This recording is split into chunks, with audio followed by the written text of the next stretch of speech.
Hello, second standard subject English.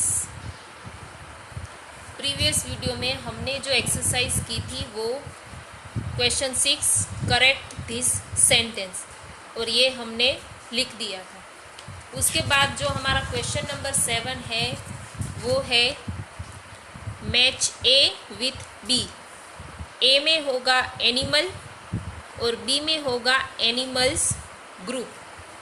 और ये वाली जो एक्सरसाइज है वो पेज नंबर 35 पे है, जो आपको इधर लिखना है। और ये रहा पेज नंबर 35 टेक्स्ट बुक की ये एक्सरसाइज। ओके, इसमें लिखा है match the animal to its group. Match the animal A to its group B. अब ए में और बी में कुछ पिक्चर दिए हैं इधर और लिखा हुआ भी है। अब ए में क्या दिया है इधर, अ बी है ना। अगर ऐसा हमको कोई पिक्चर दिख रहा है तो हम इसको क्या कहेंगे, अ बी। अगर ऐसा हमको पिक्चर दिख रहा है तो हम क्या कहेंगे, अ काउ कहेंगे कि नहीं। हाँ, अ लायन, अ बर्ड। वैसे ही अगर बहुत सारे ऐसे लायन का टोला हमको दिख रहा है तो हम ऐसा नहीं कहेंगे लायन का टोला, हम कहेंगे अ प्राइड ऑफ लायंस। ठीक है।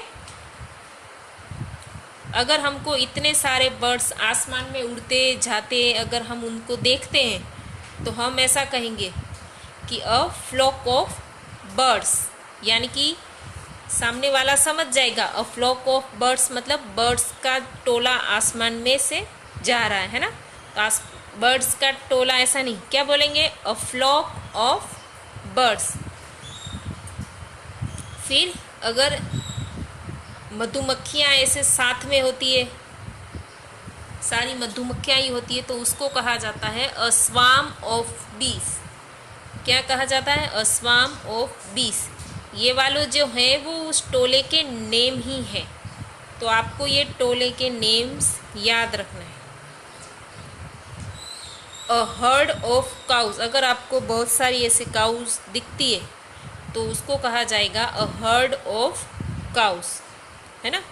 हम ऐसे नहीं बोलेंगे बहुत सारी काऊ है या इतनी सारी काऊ खड़ी है, ऐसे बोलेंगे हर्ड ऑफ काउज, तो सामने वाला समझ जाएगा कि इस जगह पे बहुत सारी काउस खड़ी हुई है, इकट्ठी हुई है।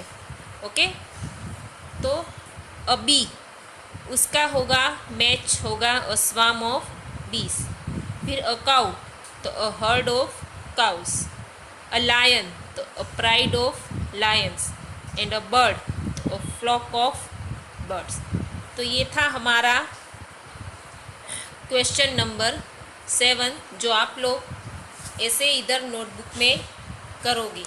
ओके, अब ये क्वेश्चन आप इधर पूरा लिखोगे।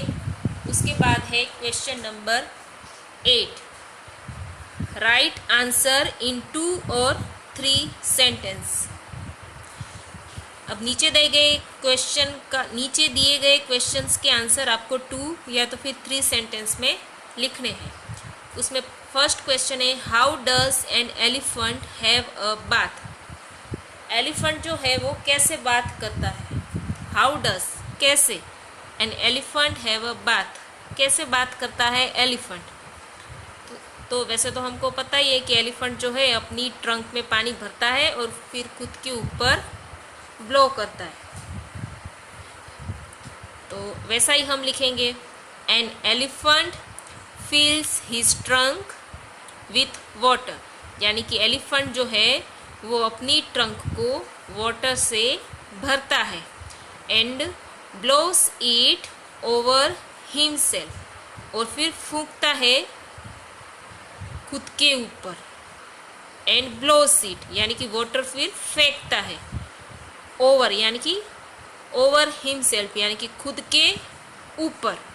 Okay, an elephant fills his trunk with water and blows it over himself. फिर सेकंड और लास्ट क्वेश्चन है, why does little monkey want to be himself again. क्यों लिटिल मंकी खुद को पहले जैसा था वैसा ही फिर से बनना चाहता था? लिटिल मंकी पहला जैसा था ना, वैसा ही लास्ट में क्यों बनना चाहता था? तो उसका आंसर है little monkey found himself like a monster. अब जिसकी जो भी चीज़ें लिटिल मंकी ने ली थी, वो चीज़ें लगाने के बाद जब रिवर में लिटिल मंकी खुद को देखता था तो उसने क्या देखा? उसने ये देखा कि वो खुद नहीं लग रहा था कोई अच्छा सा, बल्कि वो जो उसको दिख रहा था वो एक मॉन्स्टर जैसा कुछ दिख रहा था, यानी कि राक्षस, शैतान जैसा दिख रहा था, है ना।